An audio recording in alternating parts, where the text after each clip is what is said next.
Hello friends, this is Poonam and welcome to Subira study points.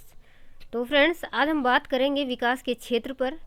इसके अलावा इसके पिछले वीडियो में हमने बात की थी विकास, परिपक्वता, विकास की अवधारणा, विकास के सिद्धांत।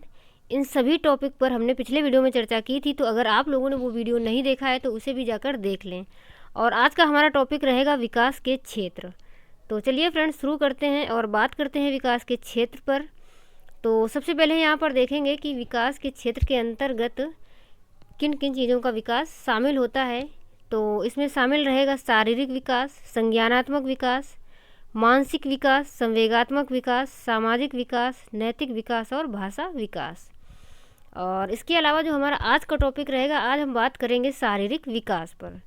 तो चलिए फ्रेंड्स, शुरू करते हैं और सबसे पहले जानते हैं शारीरिक विकास। तो शारीरिक विकास की अगर बात करें तो शारीरिक विकास से अभिप्राय है कि शरीर के विभिन्न अंगों का विकास और कार्य क्षमता का विकास। यानी कि कहने का मतलब ये है कि शारीरिक संरचना का जो विकास होता है या कार्य क्षमता का विकास, ये शारीरिक विकास के अंदर सम्मिलित रहता है।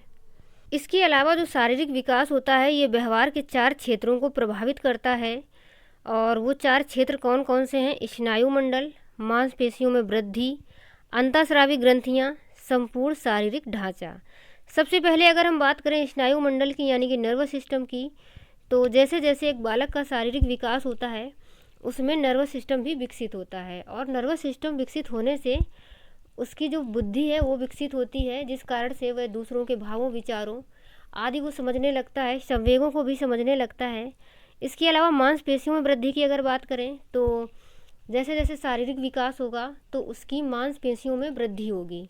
और मांसपेशियों में वृद्धि होने से उसकी क्रियाशीलता बढ़ती है, यानी कि शारीरिक जो क्षमता होती है, कार्य क्षमता, उसमें वृद्धि आती है। यानी कि जब एक बालक जैसे जैसे बड़ा होता है तो खेल कूद में सक्रिय होता है। तो ये सारी चीज़ें मांसपेशियों में वृद्धि के कारण होती हैं। अंतःस्रावी ग्रंथियाँ, यानी कि शारीरिक विकास जैसे जैसे होगा तो उसकी अंतःस्रावी ग्रंथियों का भी विकास होगा, जिसके कारण से भी उसमें शारीरिक परिवर्तन आते हैं। और संपूर्ण शारीरिक ढांचा से मतलब है कि उसकी लंबाई का बढ़ना, वजन का बढ़ना, या उसकी जो शारीरिक संरचना है उसका बढ़ना, हड्डियों का विकास होना, ये सारी चीज़ें संपूर्ण शारीरिक ढांचा के अंतर्गत आ जाती हैं। इसके आगे अगर बात करें शारीरिक विकास के नियम, तो एक तो नियम होता है मस्तगाधो मुखी विकास का नियम। यानी कि जो मनुष्य का विकास होता है वो मस्तिष्क से पैर की तरफ होता है। यानी कि जो विकास होता है वो सिर से पैर की तरफ होता है। यानी कि बच्चा जब छोटा होता है तो सबसे पहले जैसे जैसे वो विकसित होता है, यानी कि जैसे जैसे उसका विकास होता है, तो सबसे पहले वह अपने सिर को संभालना सीखता है। और फिर उसके बाद गर्दन, धड़, यानी कि उसके बाद वह बैठना सीखता है फिर, और सबसे लास्ट में चलना सीखता है। तो इस तरीके से जो मनुष्य का शारीरिक विकास होता है वो सिर से पैर की तरफ होता है। इसके अलावा विकास चक्र का नियम से मतलब है कि इस मतलब जो विकास है वो 4 चक्रों में होता है। यानी कि प्रथम चक्र, द्वितीय चक्र, तृतीय चक्र और चतुर्थ चक्र। प्रथम चक्र की अगर बात करें तो ये चक्र रहता है 0 से 2 वर्ष तक। और इस अवस्था में जो विकास होता है, शारीरिक विकास, वो बहुत ही तीव्र गति से होता है। यानी कि अगर आप देखें, एक छोटा बच्चा जब जन्म लेता है तो वो बहुत ही छोटा होता है, और उसके बाद जो उसका शारीरिक विकास है वो 2 वर्ष तक बहुत ही तेज़ गति से होता है। उसके बाद अपेक्षाकृत 2 से 11 वर्ष तक थोड़ा धीमा हो जाता है। मतलब बहुत ही धीमा नहीं होता, बस 0 से 2 वर्ष बहुत तेज़ होता है, उसकी अपेक्षा यहाँ पर थोड़ा धीमा हो जाता है।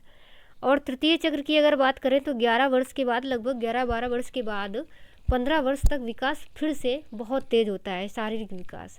यानी कि 11-12 वर्ष के बाद एक अचानक फिर से बहुत तेज़ विकास होता है। लगभग 15-16 वर्ष की आयु तक जो बच्चे होते हैं वो लगभग बराबर हो जाते हैं, मतलब बराबर के हो जाते हैं। और उसके बाद चतुर्थ चक्र की अगर बात करें तो इसके बाद फिर से शारीरिक विकास जो है वो अपेक्षाकृत धीमा हो जाता है। यानी कि 15-16 वर्ष के बाद जो है बच्चों का शारीरिक विकास बहुत ही कम होता है, उसके बाद ज़्यादा नहीं होता। उसके बाद अगर हम बात करें शारीरिक विकास की विशेषताएं, तो शारीरिक विकास मुख्यतः 2 प्रकार से होता है। एक तो शारीरिक रचना का विकास और दूसरा है शारीरिक क्रिया का विकास। शारीरिक रचना की अगर बात करें तो शारीरिक अंगों का विकास, जैसे कि जो शारीरिक बनावट होती है, लंबाई, वजन, भार आदि का जो विकास होता है, उसकी हड्डियों का विकास, ये सारी चीज़ें यानी कि जो भी शारीरिक संरचना होती है उसका विकास। और क्रिया का मतलब होता है कि उसका तंत्रिका तंत्र का विकसित होना, हृदय, रुधिर तंत्र, श्वसन तंत्र, पाचन तंत्र, मांसपेशियाँ, अंतःस्रावी ग्रंथियाँ आदि का विकास होना। अब आगे हम समझ लेते हैं कि शैशवावस्था में शारीरिक विकास किस तरीके से होता है। तो शैशवावस्था में भी, शैशवावस्था को जन्म से 6 वर्ष तक माना जाता है अधिकांशतः, और इसमें जो है 0 से 3 वर्ष तक शारीरिक विकास बहुत तेज़ गति से होता है। उसके बाद 3 से 6 वर्ष अपेक्षाकृत थोड़ा धीमा हो जाता है। तो सबसे पहले अगर हम समझें कि जब बच्चा जन्म लेता है तो उस समय उसकी जो लंबाई होती है वो 20 इंच होती है, और जो बालक होते हैं वो मतलब बालिकाओं से लगभग आधा इंच लंबे होते हैं। तो ये जन्म के समय की बात है। और उसके बाद प्रथम वर्ष की अगर बात करें, यानी कि प्रथम वर्ष में उसकी लंबाई लगभग कितनी हो जाती है, तो ये हो जाती है 27 से 28 इंच, और दूसरे वर्ष में 31 या 33 इंच तक हो जाती है, और 6 वर्ष तक लगभग ये 40 से 44 इंच हो जाती है। तो ये तो हो गई लंबाई की बात। वजन की अगर बात करें तो जन्म के समय एक शिशु का भार 6 से 8 पाउंड तक लगभग होता है, और 6 माह में यह इसका 2 गुना हो जाता है, और 1 वर्ष में 3 गुना हो जाता है, और उसके बाद 3 वर्ष में लगभग 20 से 25 पाउंड, और 6 वर्ष तक ये 40 पाउंड हो जाता है। तो ये वजन की बात हो गई। इसके अलावा मांसपेशियों की अगर बात करें तो जो मांसपेशियां होती हैं शैशवावस्था में, ये शरीर के भार की 23% होती हैं, और इस समय हड्डियों की संख्या 270 होती है, और इनकी जो धड़कन होती है ये 140 बार प्रति मिनट होती है, यानी कि इनकी जो धड़कनें हैं वो बहुत तेज़ होती हैं। उसके बाद आगे अगर बात करें दांत की, तो जन्म के समय शिशु के दांत नहीं होते, और लगभग 7वें माह से दांत निकलना आरंभ हो जाते हैं, जो कि स्थायी दांत या फिर इन्हें दूध के दांत भी कहा जाता है। और 4 वर्ष तक दूध के सभी दांत निकल आते हैं, यानी कि 7वें माह से लगभग निकलना शुरू होते हैं, और 4 साल की उम्र तक लगभग सभी दूध के दांत निकल आते हैं। 5वें या 6वें वर्ष तक दांत गिरकर फिर से निकलना प्रारंभ हो जाते हैं। तो मतलब 4 वर्ष तक पूरे निकल आते हैं, उसके बाद फिर वह गिरना शुरू होते हैं, और 5वें या 6वें वर्ष तक वह फिर से दूसरे दांत यानी कि स्थायी दांत निकलना शुरू हो जाते हैं। उसके बाद अगर बात करें मस्तिष्क की, तो जन्म के समय मस्तिष्क का भार लगभग 350 ग्राम होता है, और जबकि 6 वर्ष की आयु तक यह बढ़कर 1260 ग्राम हो जाता है। और इसके अलावा जो मस्तिष्क का विकास है वो 90% मस्तिष्क का विकास शैशवावस्था में ही हो जाता है। और इसको भी याद रखेंगे, यानी कि जन्म के समय, या ऐसे कह सकते हैं कि शैशवावस्था में मस्तिष्क का जो भार है वो 350, फिर 6 वर्ष की आयु यानी कि तब बाल्यावस्था आ जाती है, तब हो जाता है 1260, और किशोरावस्था में फिर ये लगभग 1400 ग्राम हो जाता है। अब हम समझ लेते हैं बाल्यावस्था में शारीरिक विकास। तो बाल्यावस्था को माना जाता है 6 से 12 वर्ष तक, और इस अवस्था में लंबाई जो है वो 2 से 3 इंच प्रति वर्ष बढ़ती है, और 6 से 9 वर्ष तक बालिकाओं की लंबाई बालकों से कम रहती है, यानी कि 6 से 9 वर्ष तक बालिकाओं की जो लंबाई है वो बालकों से कम रहती है, और 10 वर्ष से लगभग समान, तथा 12वें वर्ष में आने तक बालिकाएं जो हैं वो बालकों से अधिक लंबी हो जाती हैं। कहने का मतलब ये है कि स्टार्टिंग में लगभग 6 से 9 वर्ष तक जो बालिकाएं हैं वो बालकों की लंबाई से कम होती हैं, और 10वें या 11वें वर्ष में अगर कहें तो समान हो जाती हैं, और 12 वर्ष के बाद जो लड़कियां हैं वो लड़कों से लंबी हो जाती हैं। तो ये तो बात हो गई लंबाई की। उसके बाद मस्तिष्क की अगर बात करें तो बाल्यावस्था में जो मस्तिष्क है वो 95% विकसित हो जाता है। और मांसपेशियों की अगर बात करें तो 8 वर्ष की आयु तक मांसपेशियों का कुल भार 27% होता है, तथा 12 वर्ष में बढ़कर 33% हो जाता है। कहने का मतलब ये है कि जो 27% है ये मतलब शरीर के कुल भार का 27% होता है, और 12 वर्ष में ये 33% हो जाता है शरीर के कुल भार का।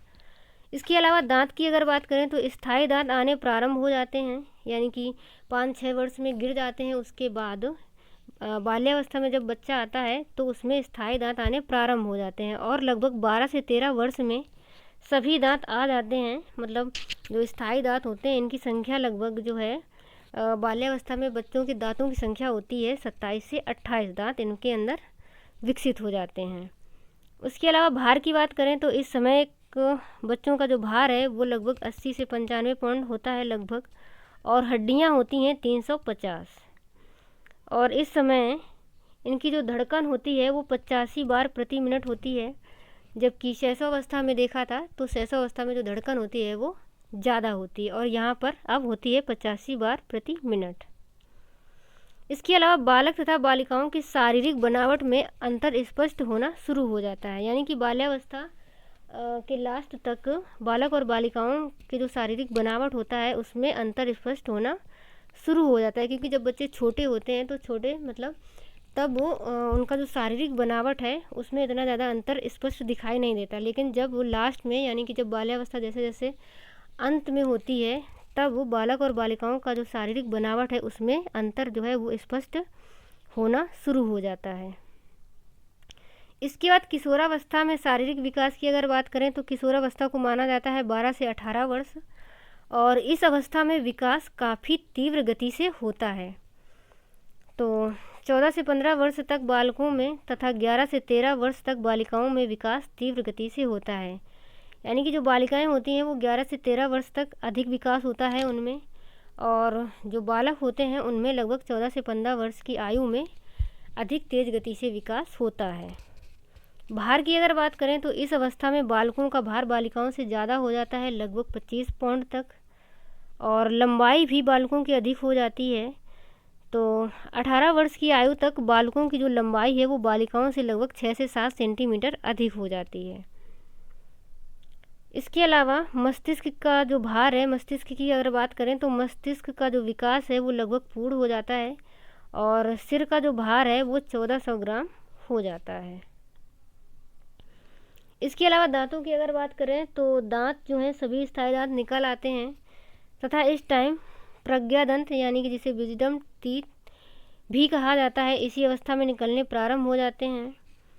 और मांसपेशियों की अगर बात करें तो मांसपेशियां शरीर के कुल भार का लगभग 44% होती हैं। मांसपेशियों के गठन में दृढ़ता आ जाती है, सभी अंग सुडौल और स्पष्ट दिखाई देने लगते हैं। तो ये सारी बातें होंगी किशोरावस्था की। इसके अलावा शारीरिक विकास को प्रभावित करने वाले कारकों की अगर बात करें तो ये कारक होते हैं वंशानुक्रम, वातावरण, पौष्टिक भोजन, नियमित दिनचर्या, निंदा व विश्राम, व्यायाम, खेल कूद व मनोरंजन, पारिवारिक माहौल, विद्यालय और शिक्षा, परिवार की आर्थिक स्थिति। सबसे पहले वंशानुक्रम की बात करें तो शारीरिक विकास पर वंशानुक्रम का महत्व मतलब प्रभाव पड़ता है, क्योंकि जो शारीरिक संरचना होती है वो वंशानुक्रम के हिसाब से ही होती है, यानी कि जो हमें आनुवंशिक गुण मिलते हैं अपने माता पिता से या अपने पूर्वजों से, उसी के हिसाब से हमारी शारीरिक संरचना होती है। यानी कि अगर हमारे पूर्वजों की मतलब हमारे मम्मी पापा की अगर जैसे जो हाइट होती है जिस हिसाब से होगी उसी हिसाब से उनकी संतानों की भी हाइट होती है। तो शारीरिक जो संरचना होती है वो वंशानुक्रम से प्रभावित होती है, और वातावरण का भी प्रभाव पड़ता है शारीरिक संरचना पर, क्योंकि कई अध्ययनों से ऐसा पता चलता है कि अगर कोई भी व्यक्ति किसी दूसरी जलवायु में जाकर रहने लगे तो कई पीढ़ियों के बाद वहाँ की जैसी वातावरण मतलब वहाँ का जैसा वातावरण होता है या जलवायु होती है उस हिसाब से उनकी जो शारीरिक संरचना है वो विकसित होने लगती है। पौष्टिक भोजन भी प्रभावित करता है, क्योंकि व्यक्ति को यानी कि बच्चे को अगर पौष्टिक भोजन नहीं मिलेगा तो उसका जो शारीरिक विकास है वो अच्छे से नहीं हो पाएगा। नियमित दिनचर्या भी प्रभावित करती है। निद्रा व विश्राम भी, यानी कि जो निद्रा है और जो जितनी विश्राम की ज़रूरत होती है वो भी आवश्यक होता है। तो ये सारी चीज़ें भी शारीरिक विकास को प्रभावित करती हैं। इसके अलावा व्यायाम, खेल कूद व मनोरंजन, यानी कि इससे क्या होता है जो शरीर है वो स्वस्थ रहता है, और मनोरंजन भी प्रभावित करता है, क्योंकि मन मतलब प्रसन्न रहेगा तो तब भी शारीरिक विकास अच्छे से होगा। पारिवारिक माहौल भी प्रभावित करता है। विद्यालय और शिक्षा और परिवार की आर्थिक स्थिति। परिवार की आर्थिक स्थिति यानी कि जैसी परिवार की आर्थिक स्थिति होगी उसी हिसाब से उसका खान पान या भोजन की व्यवस्था होगी, तो ये सारी चीज़ें जो हैं ये शारीरिक विकास को प्रभावित करेंगी। तो चलिए फ्रेंड्स, आज की वीडियो में हम इतना ही रखते हैं और मैं आशा करती हूँ कि आप लोगों को अच्छे समझ में आया होगा। अगली वीडियो में हम बात करेंगे संज्ञानात्मक विकास की। तो तब तक के लिए bye bye and take care. इसके अलावा अगर आप चैनल पर नए हैं तो चैनल को सब्सक्राइब कर लें और बेल आइकन भी प्रेस कर लें ताकि आने वाली सभी वीडियो की नोटिफिकेशन आप लोगों को मिलती रहे।